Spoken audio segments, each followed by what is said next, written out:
السلام عليكم.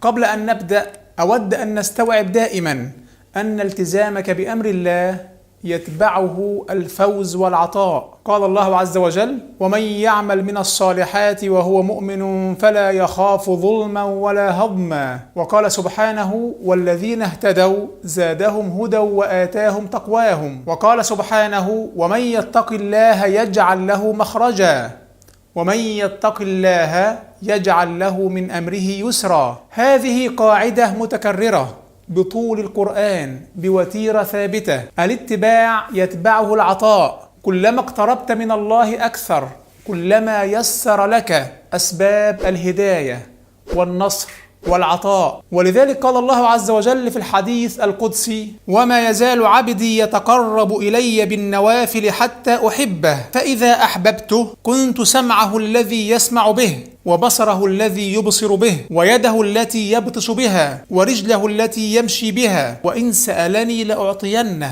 ولئن سألني لأعطينه. فالاتباع والقرب من الله يتبعه الفوز والعطاء. لنبدأ في الحلقة على بركة الله.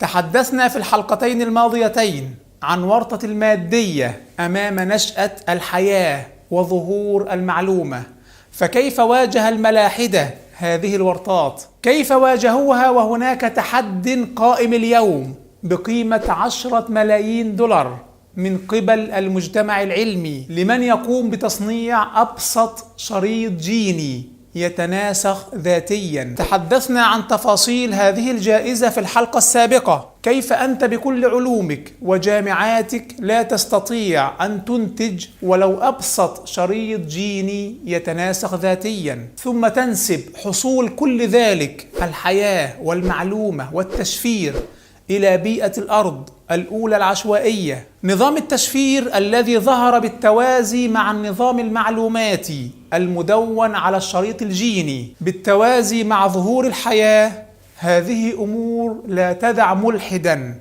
يركض له جفن لو كان باحثا بصدق. لكن يا ترى كيف واجه الملاحدة هذه المعضلات والورطات؟ حاول الملحد الشهير ريتشارد دوكنز أن يلعب لعبة سخيفة لا تدخل إلا على الحمقى، فاستخدم برنامجا لمبرمج يدعى ريتشارد هاردسون، وقال: سندخل حروف أحد الجينات في هذا البرنامج، سندخل جزءا من النظام المعلوماتي الذي يحمله أحد الجينات داخل هذا البرنامج، وليكن هذا الجزء مثلا من 28 حرفا، وسيبدأ البرنامج بعرض الحروف عشوائيا حتى يحتفظ بالحرف الصحيح. إذا وصل البرنامج للحرف الصحيح المطلوب فإن البرنامج سيحتفظ به، ثم تبدأ رحلة بحث جديدة عن الحرف التالي، وهكذا حتى يكتمل هذا الجزء من النظام المعلوماتي. ها هو البرنامج أمامكم على الشاشة. هنا كتب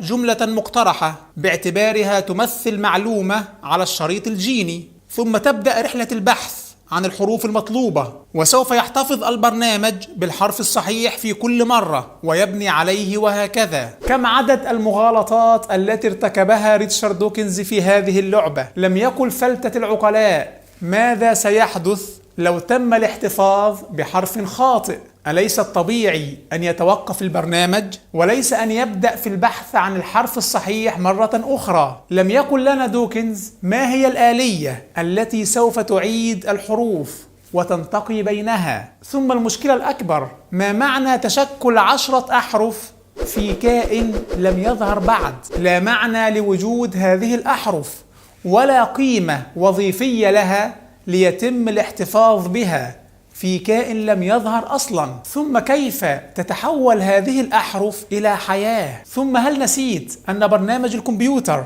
يحتاج إلى علم وقدرة وصنع وتصميم؟ فلماذا اشترطت هذا في تجربتك ورفضت أن تنسبه للخالق، مع أن أمامك مليارات الحروف المشفرة في خلايا الكائنات الحية؟ ثم كيف عرف الكائن الذي لم يظهر بعد بحاجته إلى هذه الأحرف بعينها؟ بل والأغرب أنه سيحتفظ بالصحيح ويترك الخطأ مع أنه لم يوجد بعد. ريتشارد دوكنز بهذه التجربة التي فيها يقوم بفحص الحروف واختيار المطلوب، هو بهذه التجربة تجاوز فكرة العشوائية، فالقضية علم وقدرة وإرادة مسبقة وليس عشواء أو لا عقلانية. أليس من المفترض أن يكون التطور بلا أي دور إنشائي؟ فكيف يحذف الحروف الخطأ ويبني على الجمع السابق الصحيح؟ ليس في الطبيعة مثل هذا على الإطلاق، وأي خلل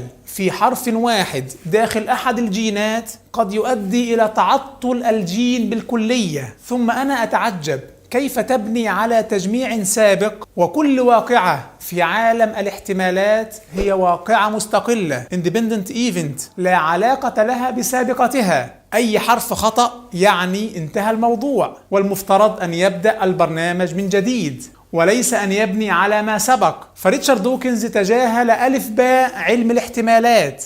المشكلة أنه يضع لك هدفا محددا من البداية يسعى البرنامج لتحقيقه، وفي كل مرة يقوم البرنامج بمقارنة النتائج وفحصها حتى يحتفظ بالحرف الصحيح المبرمج عليه. إنه صنع وتدبير وضبط مسبق وإرادة وقصد، وهذا ما يحدثكم عنه المؤمن في قضية الخلق. فلماذا حكمتم بضرورة الضبط في هذا البرنامج ونفيتم الضبط عن عالم التشفير الذي بدأ مع الحياة؟ محاولة ريتشارد دوكنز تجعلنا نقطع أننا أمام فلسفة وليس علم، وهذا قوام نظرية التطور منذ أن بدأت وحتى الساعة، وضع تخيلات وتخمينات وفروض لا علاقة لها بأرض الواقع ولا بحقيقة ما يحصل في الطبيعة، خيالات لا تنتمي للواقع بأي صلة، بل فقط تثبت حجم الورطة.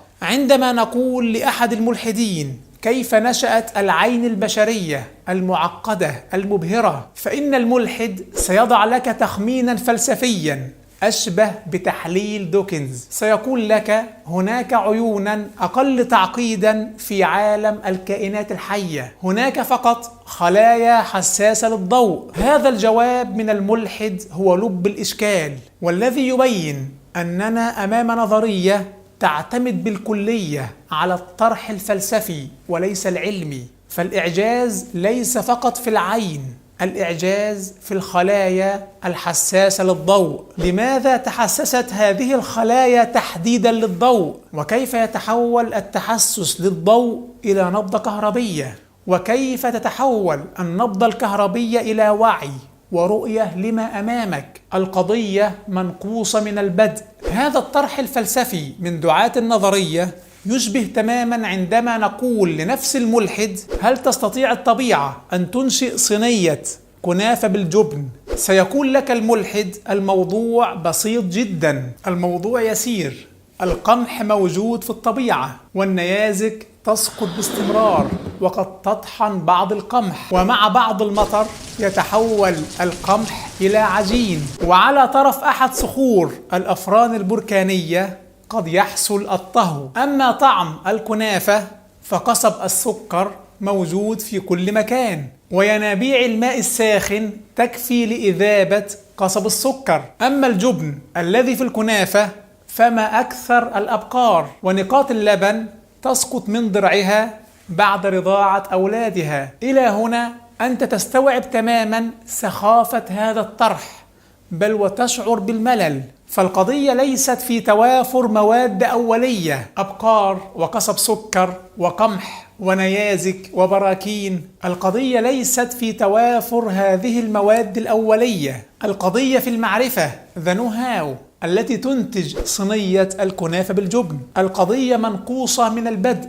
لو انتظرت ملايين الأعوام لن تظهر لك صينية كنافة بالجبن، لأن القضية معرفة، صنع know-how، وليست موادا أولية. كل ما يفعله الملحد أنه يفكك في عقله أجزاء النظام البيولوجي المعقد، يفكك الأجزاء المكونة للعين، ثم يقوم بإعادة تجميع هذه الأجزاء من الطبيعة، وكأننا أمام لعبة البازل جيم، فكك وجمع. الخيال خصب، وموهبة توليد الحكاية قد يمتلكها البعض، أبقار، قمح، نيازك، براكين، لكنها ستبقى حكاية لا علاقة لهذه المواد الأولية بظهور صينية الكنافة بالجبن. على المستوى الجزيئي داخل الخلية كل التفاصيل مهمة، وخلل في حرف واحد داخل الشريط الجيني قد يفسد منظومة بالكلية. دقة العين البشرية توازي 576 ميجا بكسل، وتحتوي العين على أنقى عدسة في العالم، وحجم المستقبل الضوئي في الشبكية والذي من خلاله ترى العالم من حولك مساحته حوالي ربع المليمتر المربع. خلق وإعجاز وضبط مبهر. أي خلل ولو في حرف واحد داخل الشريط الجيني يؤدي لفساد مثل هذا النظام المعقد بأكمله. وحتى تعرف بعض التفاصيل عما يجري داخل عينك لحظة الرؤية، حتى تعرف مدى تعقيد هذا النظام المبهر والذي لا يمكن تفسيره بنظام التفكيك الخرافي الدارويني، حتى تعرف إبهار هذا النظام. ركز معي. عندما تسقط فوتونات الضوء على شبكية عينك فإنها تحفز بروتين يدعى الرودوبسين. الرودوبسين يوجد داخل خلايا شبكية العين. بعد تحفيز الرودوبسين فإنه يلتصق ببروتين آخر فيطلق معا جزيئة تسمى GDP، ويكتسبان بدلا منها جزيئة تسمى GTP. وبعد اكتساب هذه الجزيئة فإنهما يصبحان أكثر قوة، وبالتالي يكون بإمكانهما فصل جزيئة CGMP. بعد انفصال هذه الجزيئة يدخل الصوديوم الذي له شحنة موجبة إلى داخل الخلية، وبدخوله يحصل خلل في توازن الشحنات عبر غشاء الخلية. هذا الخلل هو الذي يولد التيار الكهربي الذي ينتقل عبر العصب البصري إلى الدماغ. عندما يصل هذا التيار الكهربي إلى دماغك تحصل معجزة، وهي أن دماغك يقوم بتفسير هذا التيار على أنه رؤية، وكأن الدماغ يمتلك قاموسا مسبقا يحول هذا التيار إلى رؤية لما أمامك. المخ يقبع داخل صندوق مظلم الذي هو الجمجمة. لا يصل للمخ إلا تيارات كهربية من العين، من الأذن، من الحواس المختلفة. فكيف يفسر المخ هذا التيار على أنه رؤية؟ كيف أعطاك الرؤية؟ كيف يميز بين 10 ملايين درجة لونية مختلفة بأبعادها المختلفة وهو لا يصله إلا تيار كهربي بسيط؟ كيف يعطيك الرؤية لما تنظر إليه بالأبعاد المختلفة بالدرجات اللونية المتباينة؟ كيف يعطيك هذا الوعي وهو داخل صندوق مظلم لا يصله إلا تيارات كهربية؟ كيف يعطيك السمع والإحساس بمجرد أن يصله تيار كهربي من العين أو الأذن أو الأعصاب الحسية؟ المهم أن هذه المعجزة المعقدة تحصل بمجرد أن تفتح عينك وتنظر أمامك. وبعد دورة الإبصار يعود الرودوبسين مرة أخرى ليشارك في دورة إبصار جديدة. شفرة الإنزيمات المطلوبة لتفكيك بروتين الرودوبسين بعد دورة الإبصار توجد أيضا داخل الشريط الجيني في كل خلية من خلاياك.